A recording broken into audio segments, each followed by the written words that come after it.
Here for the counsellors, therapists and nurturers who need a little looking after.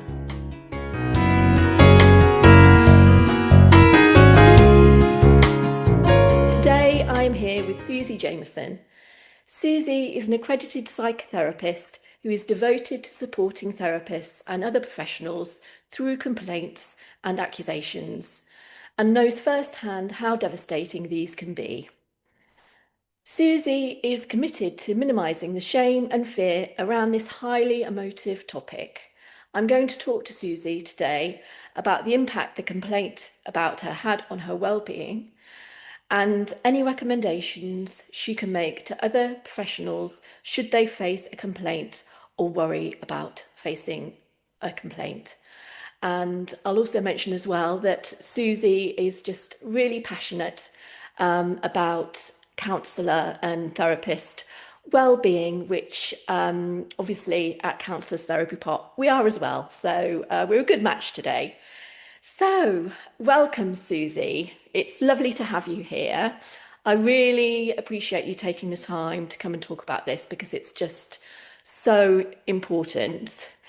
But before we sort of get into the main topic of the day, I'd really like to just hear about you, really. So tell me a bit about you, a bit about your practice, a bit about the things that you're passionate about.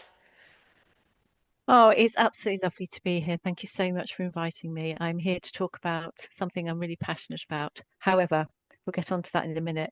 So, I am a slightly older therapist. I'm in the departure lounge era of my life. I'm 63.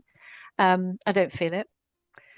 I live in southwest Scotland. I live in a beautiful rural place with my dog. I love nature. I came here from the southeast when life got really tough about 15 years ago. I started my practice when I got here.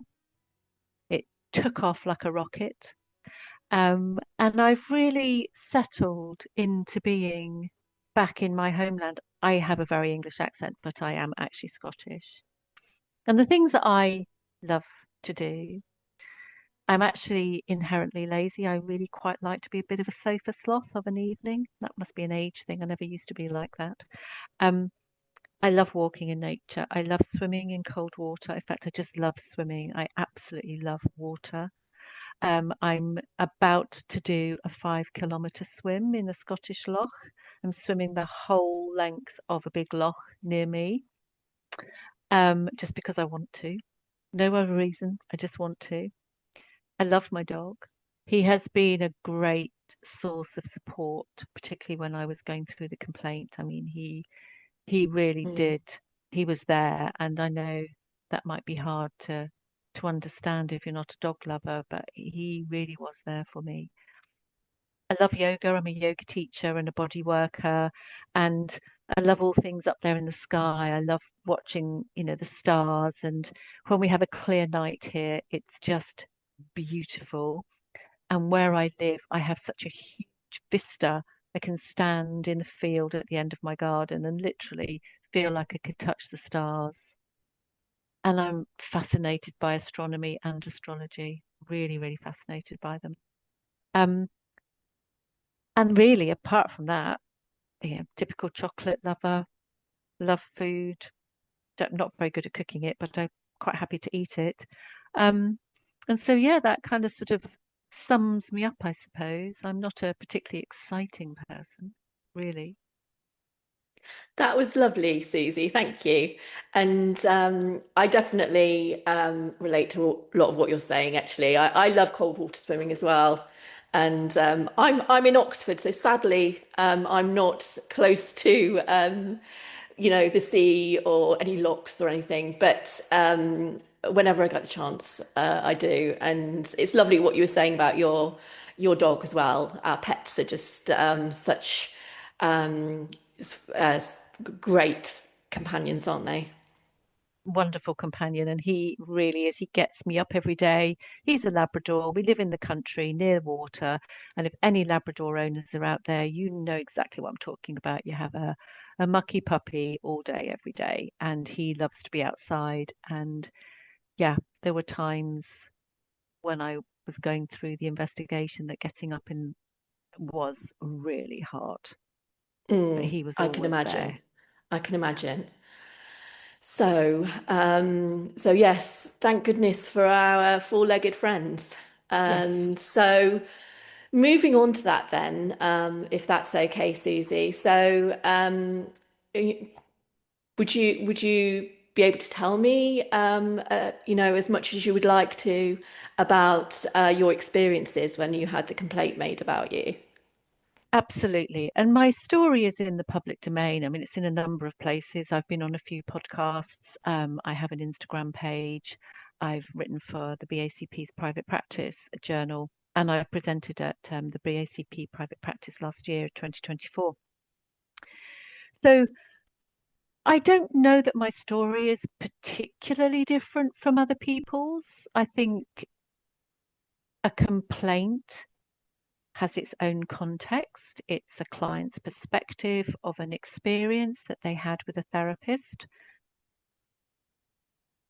and they tell your membership body about it, and your membership body receives the complaint and absolutely has to look at it. And I'm a real advocate of complaints and investigations procedures. I think they're really important,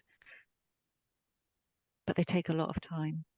And Mhm. so there is this process, and part of the process is informing the therapist. And that's a really hard thing to find in your inbox, because if we're a member of a membership body, we get emails from them and it might be about an AGM or some upcoming Mm. CPD or Yeah. something. And so you just open this email and it says, "Dear Miss Jameson, we've received a complaint against you." Whew. And Mm. it rocked my world. Yeah. It absolutely rocked my Yeah. world. And there are many things that I cannot say.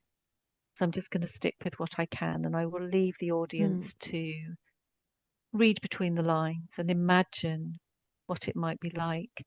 But I often ask people, what do you think of therapists who get complained about? When we do our training, we're spoken about, about boundaries, boundaries, boundaries, boundaries. Don't do this, don't do that, or you'll be named and shamed in therapy today, or whatever. I mean, it was therapy today when I was training. Now we've got the good old internet where we can be named,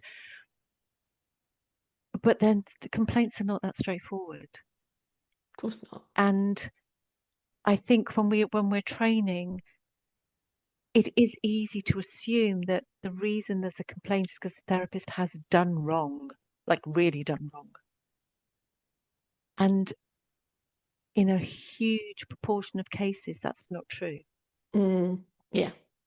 And I think if the data was more available to us, we would, as a community of professionals, understand that a complaint does not equal we are going to get into trouble, or we're going to get sanctioned, or we're going to lose our license. It really doesn't always result in any of those.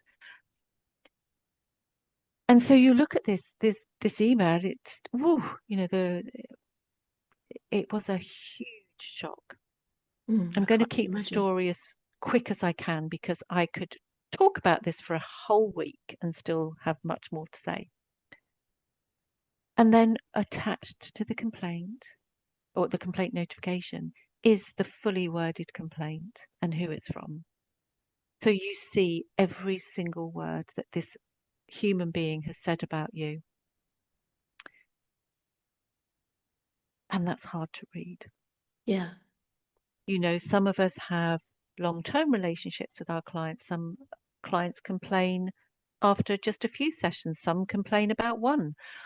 It's variable, but you're reading something that you're looking at and what I was thinking was, my goodness, this is going to be a case of they said, I said.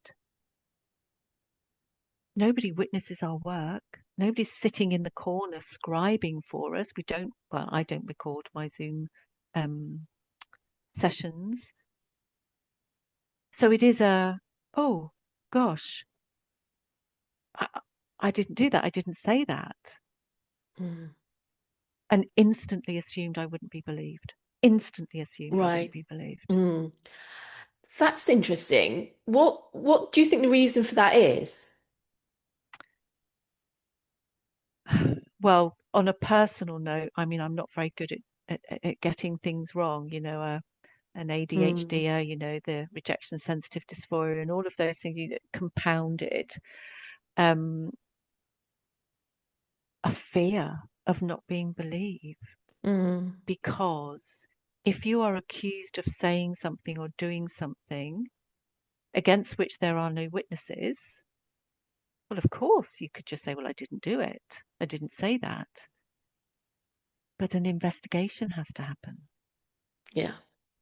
And if it's a case of they said, I said,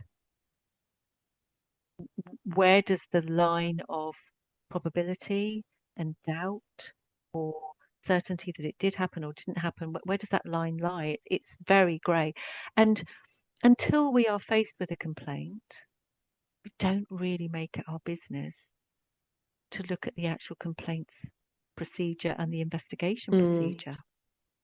So when you receive the complaint notification, you see word for word what's been said about you. You also receive, and in my cases, I think it was 72 pages of documentation to read.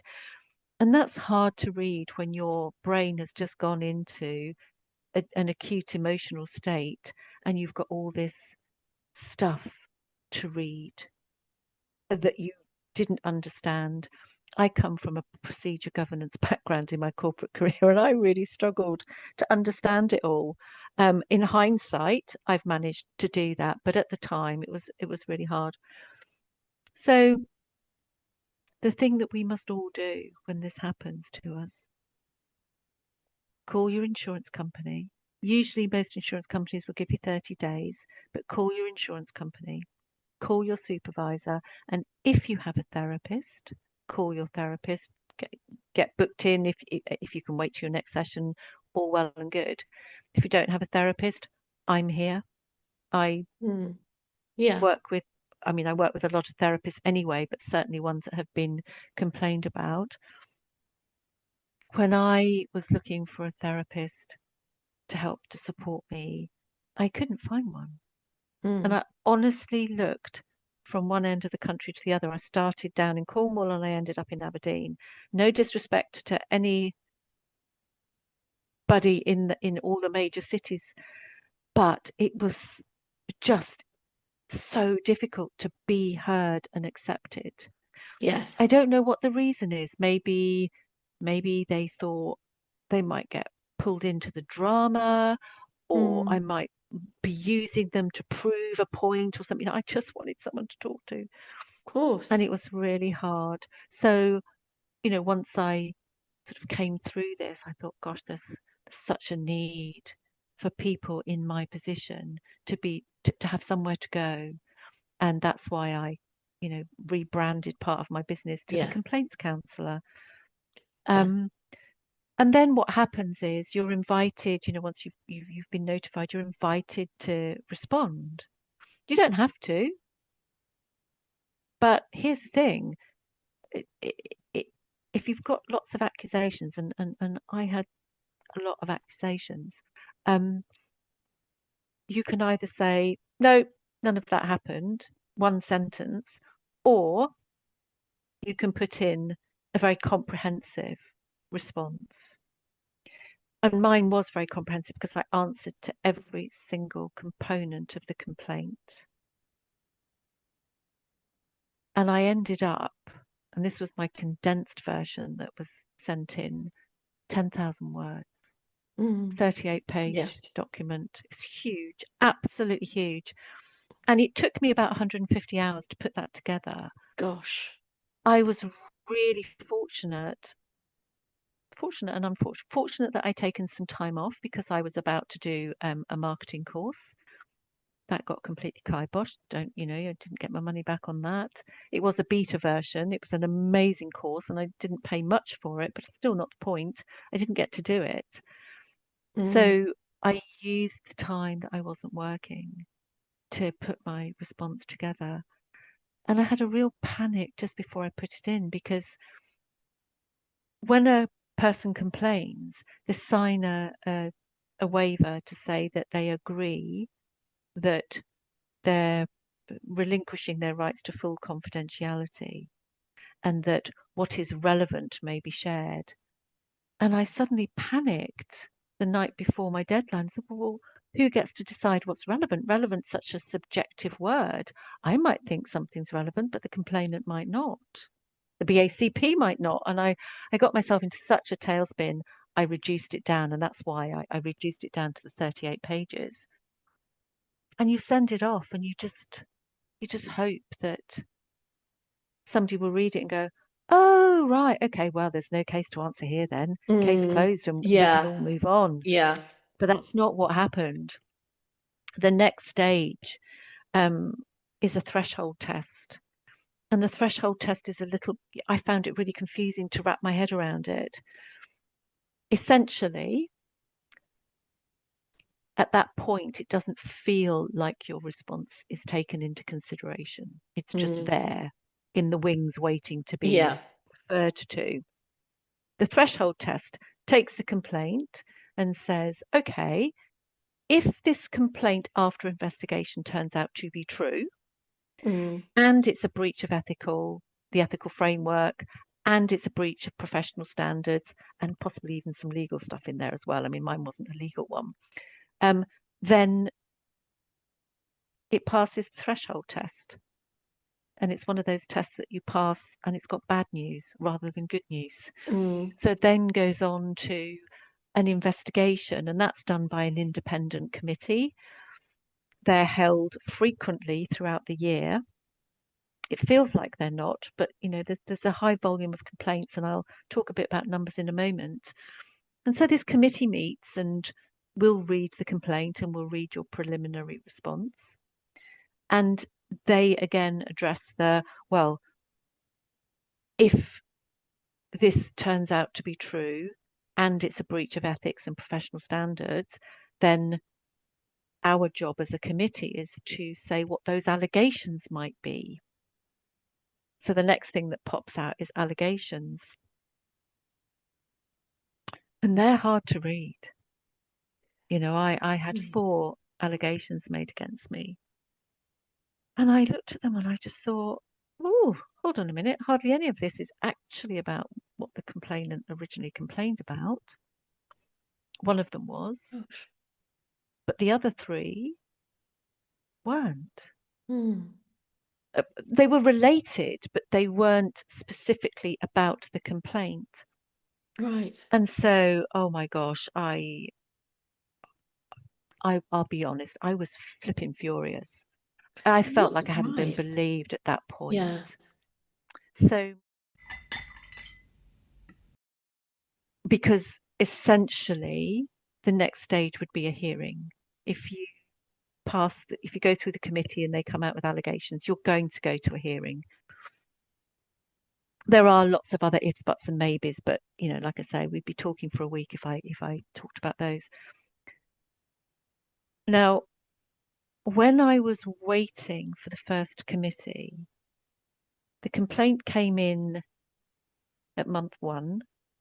I was informed about the complaint at month 4. 4 Right. months to even inform me. I put in my response at month 5, and I got notified at month 7 that there was going to be a committee, and that happened in month 11. No, sorry, 10, and the output came in month 11, and the appeal went in month 12. Once my response went in, and I was informed that I had, the threshold test didn't work out in my favour, that was when I really, really wanted to take my own life. Right. And I know that's really hard to hear, and there may be listeners thinking, hang on a minute, it's just a bit of admin, it's just a complaint. But every complaint, just like every client, has a backstory. And these are the parts that aren't shareable. Yeah.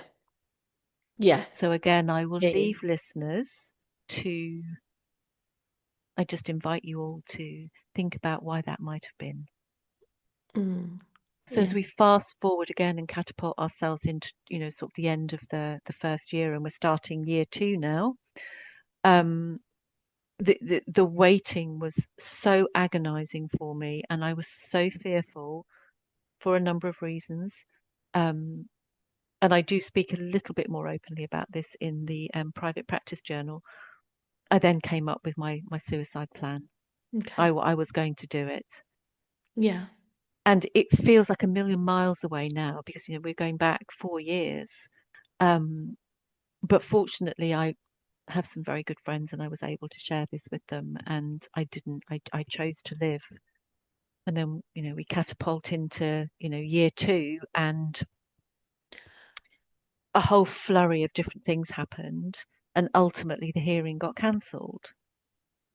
I was terrified about going to the hearing, absolutely terrified. Can imagine. And then what happens? The hearing is cancelled.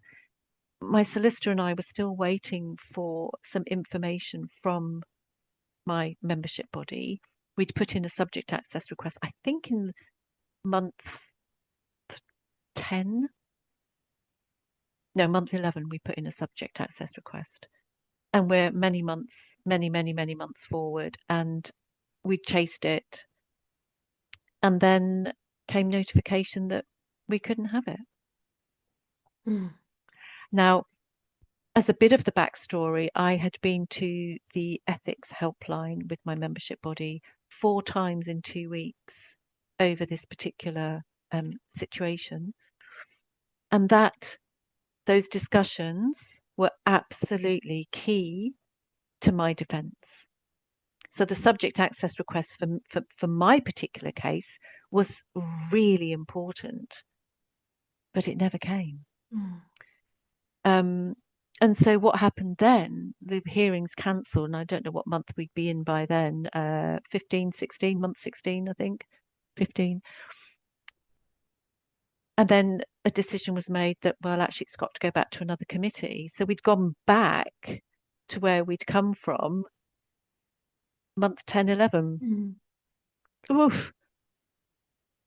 And then having to wait for the output of that committee as to, Mm. what are we going to do next? Are we Mm. going to go to a hearing? Are we going to put an allegation for what are we going to do?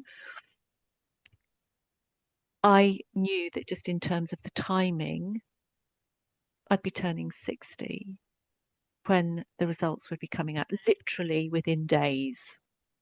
And I was incensed. I was so angry about that. I felt so utterly insignificant. And what I've learned as I look back, a complaints process is essential and it happens when it happens. It Mm. just shows up in your life. The investigation is a series of checks, assessments, and decisions, and it operates on its own timeline. And you cannot negotiate. You just got to sit back and say, okay, this is going to be my life for 18 months. Just how it's going to be. And if it goes to a hearing, could be as long as 2 years. Mm. And what Such a long happens? time to have that hanging over you. It's horrendously long Mm. because what was happening to me, I took it so badly. I could barely show up for work. Mm. Well, the thing is that, this is our livelihood, but more than that, so, there are reasons why we do the job that we do. Um, it's because we care deeply. So, when there is a complaint about us, that's wounding, isn't it? It's deeply wounding because we are our brand, we are our service, we are our work. We do it. The client chooses us. Mm. There's hundreds of thousands of counsellors. We're all doing the same thing very differently, but a client chooses us. And it is deeply personal. It's not like I mean, I don't want to undermine any other job, but I've worked in the corporate world for many more years than I care to admit.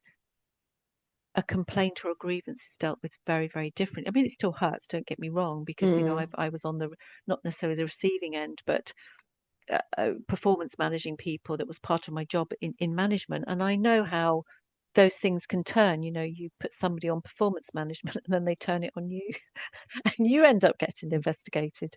Um, but it's very different because it's what you do when you go to work. You don't take your whole self in the way that we really put our heart and soul into our jobs. Um, so it's very personal. It was a very personal, and Yeah. I felt it was a really deeply personal attack on me because Mm. it felt like that. Mm. And the shame was so huge. Mm. I literally went into autonomic states Yeah. of getting close to shutdown. No, no, not physical shutdown, but emotionally, I just Mm. couldn't speak. I could take to my bed for a couple of days at a time. Yeah. Everything hurt. I Mm. collapsed at one point. Um, it was, it had a profoundly deep effect on me. And naturally, and we all have different beliefs around energy and fate and stuff like that. But honestly, my energy, although I'm quite quiet and softly spoken, I have very strong energy. And when I make up my mind that something's going to happen, it does. And when I get overwhelmed, things really change. And I couldn't face the world. I didn't want to be seen anymore. Yeah. And my business literally went down a slide. It Mm. literally did. Before I was Mm. complained about, my practice was full. It had been full for 9 years. I mean, I was seeing my 80 clients a month. By the time we got to month 11, I had 6 sessions that month. That's a huge difference. Yeah. And Yeah. with it goes your income. I'm a single income household. I just spent my savings refurbishing my home. Now, I know Mm. I sound privileged, and I am, but cash is important. Yeah. Yeah. My cash was tied up in a house, Yeah. and I live in an area where houses don't sell quickly. And why should I lose my home because somebody Yeah. doesn't Oh, like something they absolutely. think I said or did? Absolutely. Um, so, and this went on for a long time. Mm. It takes a long time. You Yeah. think that you get the result of case dismissed, and it's like, oh, great, I'm fine. Pick yourself up, and the next day you're back at your desk. No, Mm. you've got a Mm. practice to rebuild, Yeah. but not only that, you've got yourself. I had myself To heal. really heal. Yeah, Yeah. I mean, I still carry a wound over it. I'm not Um, surprised. and yeah, and then the ripple effects Of course. continue. Yeah, of course. At we have at Counsellors Therapy Pot we have something called the Nurture Counsellor program, and in that we have the what we call the cornerstones of well-being, and one of them is called the business well-being continuum, and the idea is that if we're doing well, if we look after our well-being, if our well-being is good, then our business thrives. But when Yes, it's you, but you also get it the opposite way as well. And absolutely. that very Yes. much sounds like what happened with you, because of course, that's going to do something to your self-esteem. Of course it is. Oh, And it will impact, everything from how you respond to inquiries to the kind of marketing that you feel able to do and all kinds of things. I didn't want to do anything. I didn't Yeah, want I'm to not be surprised. seen. The Yeah. shame was so huge, and I still Mm. had a lot of fear, and that's a difficult one to talk about, so I won't. But it Mm, was sure. it was a very visceral experience that I had. Um, and you know, it just took a long time to recover. And you can't, if you're not just switching your business back on, you're also not switching on your income. Mm. So money was gone. At one point, I was living on credit cards, and It's really shameful. I hate having to admit that, but that's the reality of what happened. Yeah. I didn't, Yeah. I didn't have a partner. I didn't have a second income. Unfortunately, a lot of, virtually all my eggs were in the same basket. And so that compounds. And of course, credit card companies charge a huge amount of interest. So, you're trying to do your repayments and actually it's not okay. And HMRC wouldn't let me claim personal therapy. And I think it's not really personal therapy. I can assure you, I'm trying to get my life back on track here. And, I lost money there eventually, because I found a therapist shortly after I got the result. I got the result in the July case dismiss. I think I started working with a therapist in the September. So that was in 2022. So by the time we get round to 2023, and I've got another tax return to do and da da Mm. da da da da da da da. Um, yeah, I went from 1 year paying a significant amount of tax to making a profit of £1,297. Mm. You can't live on No, £1,297. no, absolutely not. And so, yeah, things just got out of control very, very quickly.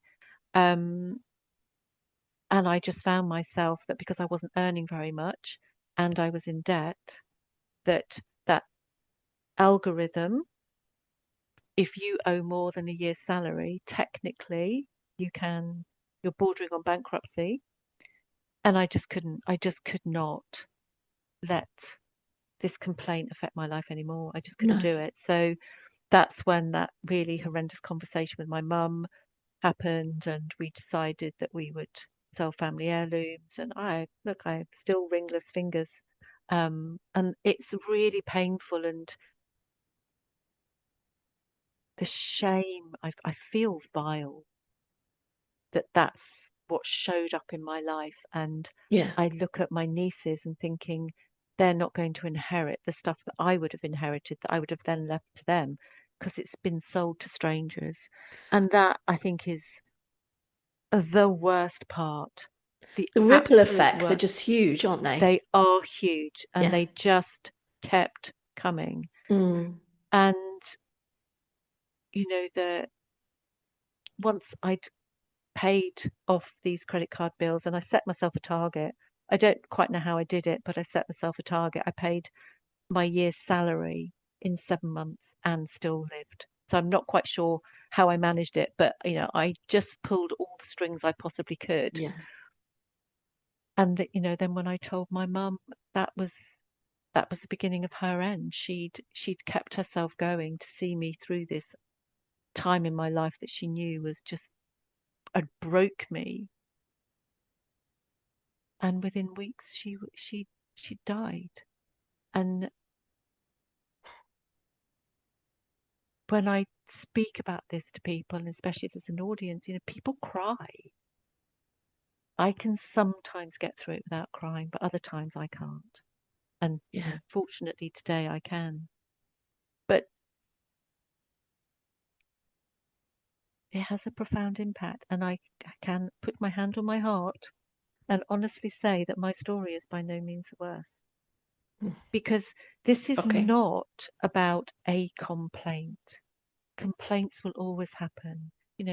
We complain in restaurants, we don't think anything of it. But when that happens, it's a very instant complaint, a very instant Yeah, solution. of We course. just Yes. won't charge you, Yeah. or we'll get you a different meal or something. It happens very, very quickly. People generally don't lose their jobs and their livelihoods and potentially their homes because your soup was cold. No. Um, and I will never complain about the temperature of my soup as long as I live. It will never happen. Um, but that's not how it is in the world of complaints about counsellors. And but still, there are therapists that do things wrong amongst us. Unfortunately, there are unethical and unprofessional behaviours, Yeah. and they have to be found. And Yeah. so what it means is there's this pile of complaints, and we kind of got to wade through them to find the bad ones. But that happens during a lot of that happens during an investigation. Mm. And the investigation is where that has the impact on the therapist. It can affect people's relationships. Of course it It can. can affect their bank balance. It Of can course. affect what they think about themselves. It can Yeah. affect, I mean, I had a disordered eating and I had it really well under control for many years. And the day that that complaint hit my desk, I started eating again. Right. And, you know, yeah, it had a big impact on the size of Yeah. me. And I'm still battling with that at the moment. Still, I haven't managed to conquer that yet, but I will. I will get that under control. Um, so those are just a few snippets of the things that happened to me, Mm. but these are not uncommon, and No. you can think of all sorts of impacts. Mm. What if you've just got a car on HP? What if you've Yeah, just absolutely. got your first mortgage? What if you've just had your first baby? Yes. What if, what if, what if, what Mm. if, what if? Yeah. Yeah. Yeah.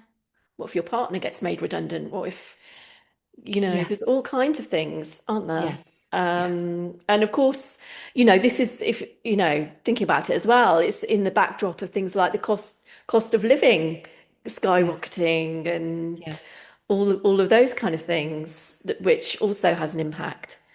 yeah. So I'm so happy to hear that you chose life. Me too, Um, me too. And I am. And it's hard to even admit it and relate to that part of me that was going to take my life, but I was going to do it. mm.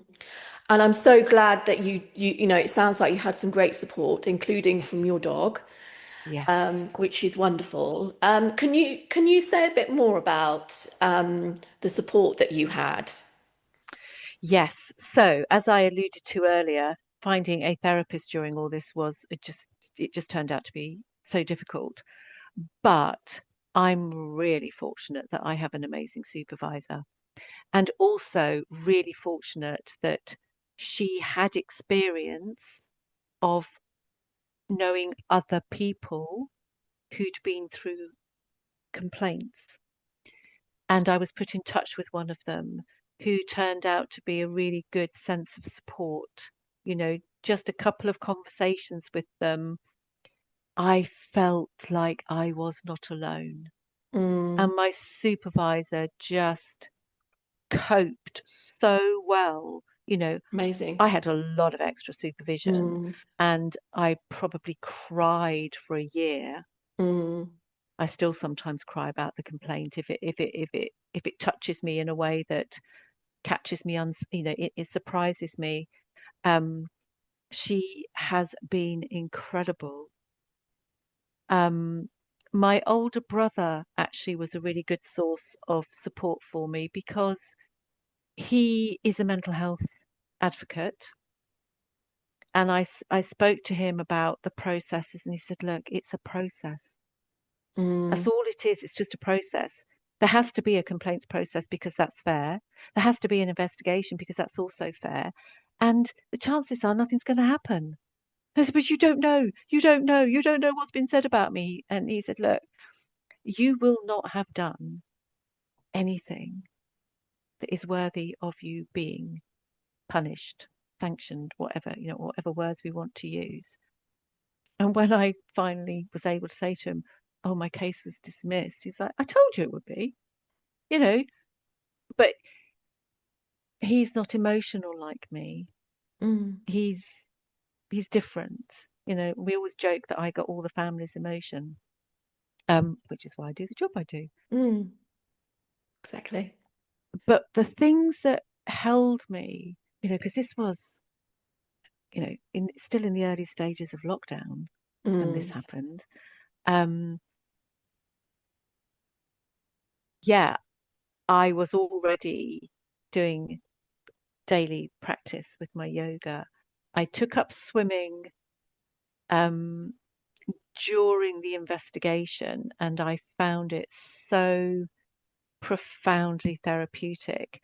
And what I yearned for was to be in the cold, cold, cold water, because then I could get back into my body. Because I spent a lot of Mm, time very scattered, very mm, outside of myself. I have an incredible imagination. And that can be great in a creative environment, but mm. it is not beneficial when you're Yes, in such a yes, fearful yes, state. yes, yes. Um, I know what you that mean. was I really feel bad. similarly. I Yeah, know where you're coming from. yeah. Mm, I would walk bare feet. I mean, I live on the edge of a farm anyway, so I'd walk bare feet in the garden. I didn't care if it's frosty, dewy, cold, sunny, didn't matter what the weather was. That's how I got myself grounded and going into the cold water. I could be like, ooh, it's cold. I would get back into my body. Um, I did I did regular meditation every single day. I mm, tapped. I'm an EFT practitioner as well. I did tapping every day. Um, I wrote and wrote mm. and wrote, and journaling was really, really important. And in my yoga practice, I really challenged myself and I made myself do inversions every single day.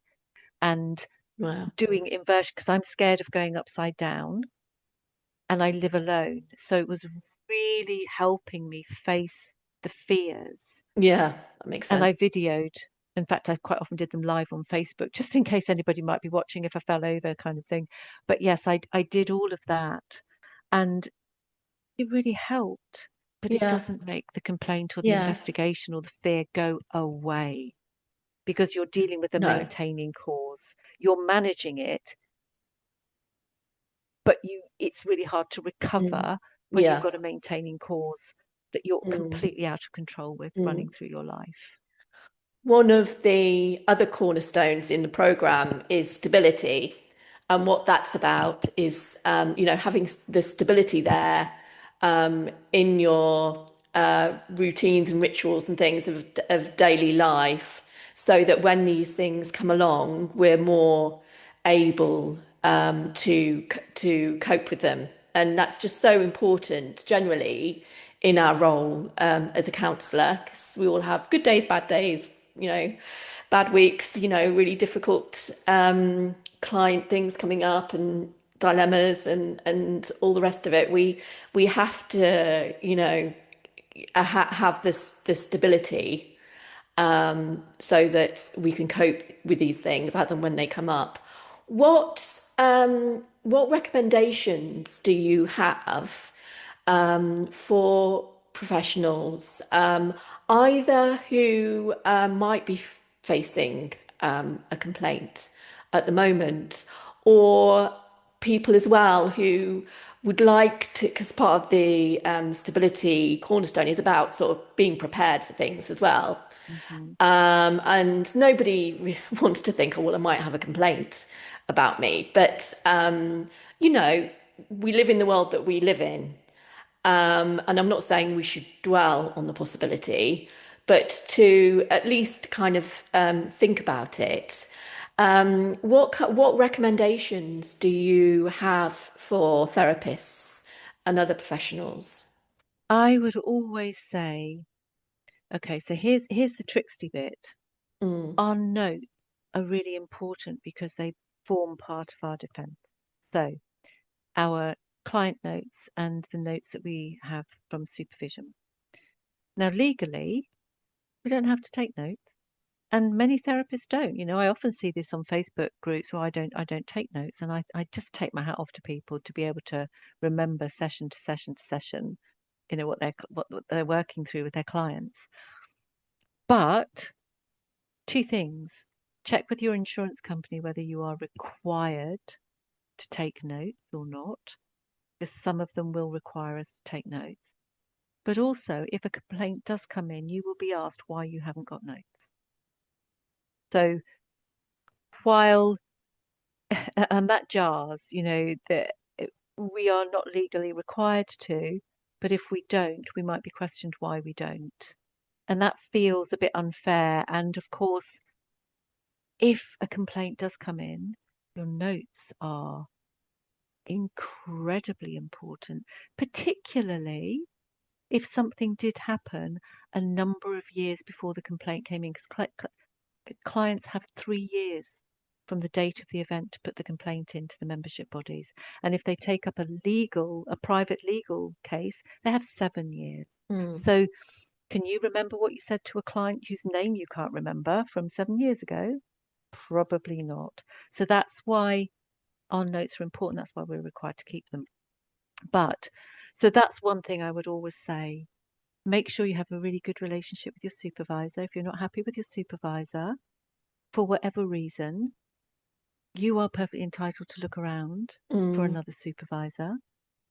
I always hope that the complaints don't come from a supervisor because they could. Mhm. Have therapy or access to therapy from somebody who you know will understand this whole thing about being complained about and investigated. But in terms of, sort of self-care, which I think is the first part of your question, there are things that can be really, really accessible to us. I think the breath and breath work Mm. is one that's available Yeah. to all of us. Yeah. Yeah. Yeah. I Even those agree. of us that have asthma or COPD, we can still manage our breath to a point where it will help to calm us down. And one of the most basic ones, I'm a breathwork practitioner, is just extending your exhale. Mm. Yeah. I never Mm. advocate breath retention because if you happen to be pregnant or don't know that you're pregnant or there's a couple of other health conditions, breath retention can be contraindicated. So don't do breath retention one, just to be safe. Um, but just taking a comfortable breath, extending the exhale, Mm. stroking your arm from your shoulder to your elbow downwards only in time with your exhale can be really soothing. Mm.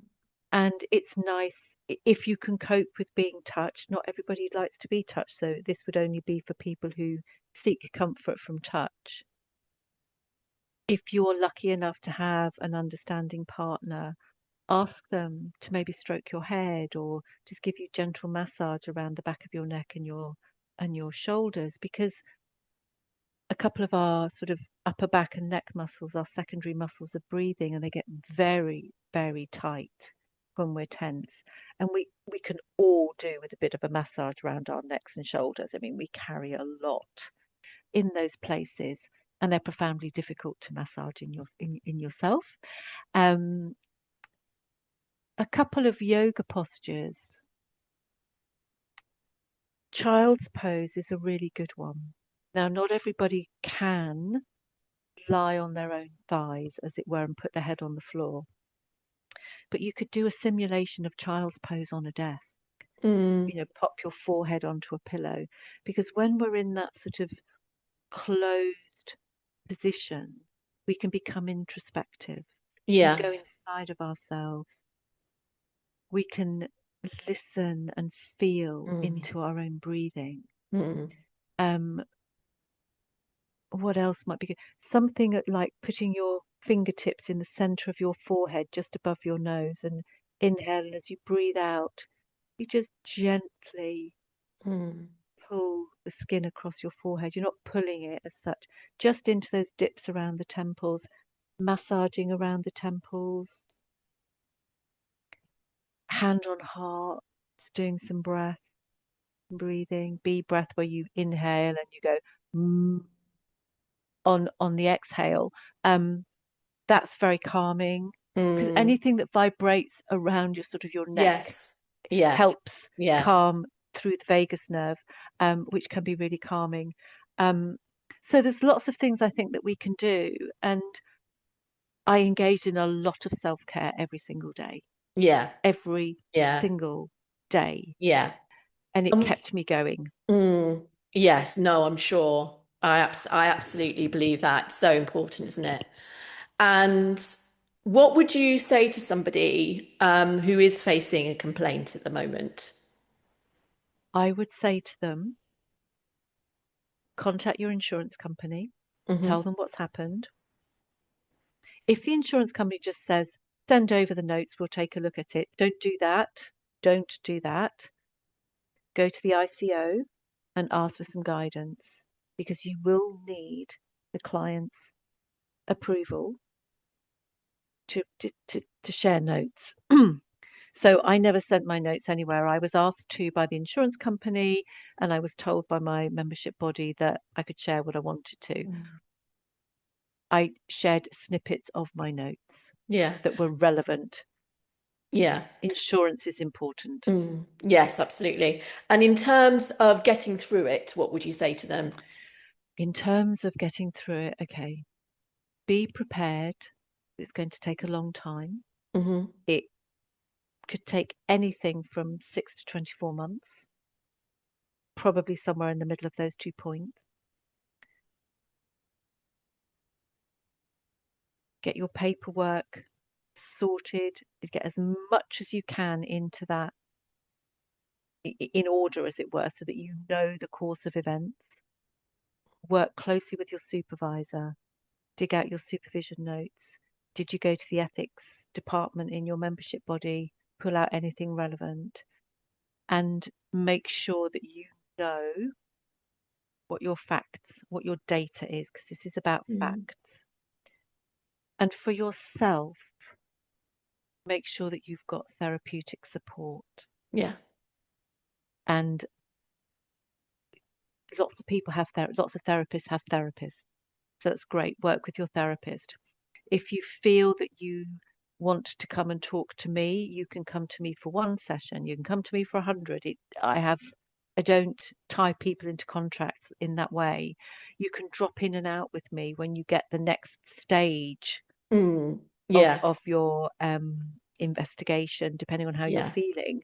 Um, but really do engage in as much self-care as you can. Yeah. Yeah. Keep yourself soothed. Yeah. Yeah. Absolutely makes sense. And I'll Mm. mention as well, because obviously, like you said, these events have such a ripple effect on finances and all kinds of things. Yes, We've also got the counselling for counsellors service at Counsellors Therapy Pot as well, which is obviously, it's a lot cheaper than having regular. It's regular absolutely therapy. brilliant. So if anybody's listening to this podcast and doesn't know that the Counsellors Therapy Pot have a swapsies basis for therapy, it's not a direct swap, because we all know that that wouldn't be ethical, but you just pay your monthly fee, you get assigned a therapist, and you get assigned a client. And in my experience, really well matched. I'm delighted with the therapist that I have, and I've Brilliant. really enjoyed working with my client. I think it's a tremendous service. I really do. Good. Um, I'm so glad. and yeah, there will be times when there isn't an available specialist in the pot, and Mm. that's okay too. There are people around that can help with very Yeah. specific things, and Yes. yeah, Yeah, and like no, and like you say, with what you do, you can just seeing somebody, you can just see somebody once. You're very yes, open to that as well, yes, which is yeah. great. And I get a variety. I get people showing up for a session, and I get people who want continuation. It depends on the person, it depends on the Mm. therapist, it depends how they're feeling, it depends what their needs are. And I want to make sure that I serve all of them, Yeah, because yeah, I have a lot of knowledge and experience in this area. yeah, and I can tell how important it is to you. It's very Um, important. and actually, before we pressed record today, you were mentioning how you're very passionate about counsellors' well-being in general. Yes, yes. And this is something that I find quite fascinating in our community. I think it's quite right to expect that if you go and see a therapist, you're going to be really looked after. There's not going to be any harm come to you. Now, we have a specialist in our community, a lady called Erin Stevens, and she works with clients who've been harmed by therapists. And she does some amazing work. She's actually standing for Board of Trustees with the BACP. But just as a therapist can harm a client who's a member of the public, a therapist can harm a therapist client. Mm. A supervisor can harm a supervisee. A line manager in an organization can be harmful. Yeah. An administrator can. A colleague can. It, it's surprising. And, just want to put my hands up there. But of all those roles that have not harmed me, it's only one, and that's an administrator. I have had experience of being harmed in supervision. I have had experience of being harmed in therapy, and I have had experience of being harmed in line management and peer, not by an administrator. So it's surprising what actually happens to us as well. And Mm. it can be quite difficult. Where do we take that? If it's your supervisor or your line manager, or they happen to be both, which is also actually specifically unethical, by the way, where do you go? Where do you go to sort of talk that through and Mm. say, Yeah. oh, I think I might be coming to the end of my supervisory relationship, or I'm not sure about my current therapist, or this the person that manages this organization is I'm really struggling with them, or I've got a peer who is criticizing my work, or bullying. Mm. And those are very specific aspects of the ethical framework, the BACP ones, because that's the one I know most about, that talks openly about these things. But as therapists, we're not sure where to go. Mm. And that comes under part of what I also do of helping other therapists work out, okay, is this problematic, or is this simply I need to change supervisors, or Yeah. I need to have a word with my colleague, or Mm. perhaps I've come to the end of working with this therapist, or perhaps I do need to complain. Um, and the answers are always varied. I'll just Mm. I'll leave it at that. But we do need to be looked after. Our job is Yeah. Yeah. hard. Absolutely. We are people too. Yes, And sadly, I think that gets forgotten sometimes. yes. And when you are complained about and then investigated, it can really feel like you don't matter. Mm. I know that we do, but experience is different from knowledge. Yeah. Yeah. Yeah. So I think we're coming to a close, but it's been so interesting Oh, listening thank to you. you, Susie, and just so inspiring to see how passionate you are about what you do, and I love how what you do as well really sort of correlates with what we're doing at Counsellors Therapy Pot. Um, what I do at the close of the podcast is invite the guests to share one of their favourite well-being nurturing rituals. I know you've already talked about some today, which is absolutely wonderful. But what's your favourite sort of ritual at the moment, or something Oh you my might do gosh, I've later, got or something? so many things that I do. Um, I think one of the ones that's really springing to mind at the moment, because this is about my dog and he hasn't really had enough of a mention today. Um, I, lo- I'm a trained masseur in humans, and I'm learning dog massage. And clearly my dog likes it, so I must be doing something good. And what he does when he wants a massage, he'll come and sit down with his back to me and go, as if to say, come on, human, do your thing. And actually, it's really lovely. Stroking a cat and producing oxytocin and all that. I don't think it matters whether it's a cat or a dog, but it's a really lovely bonding, Mm, therapeutic, soothing for both of us, lovely interaction. And I quite often find myself of an evening sitting on the floor, because he won't come up on the sofa for his massage. He wants me to go down onto the floor. And it's just lovely. So that's mm. that's something I'm really enjoying at the moment. Oh, that's wonderful. Thank you for sharing that.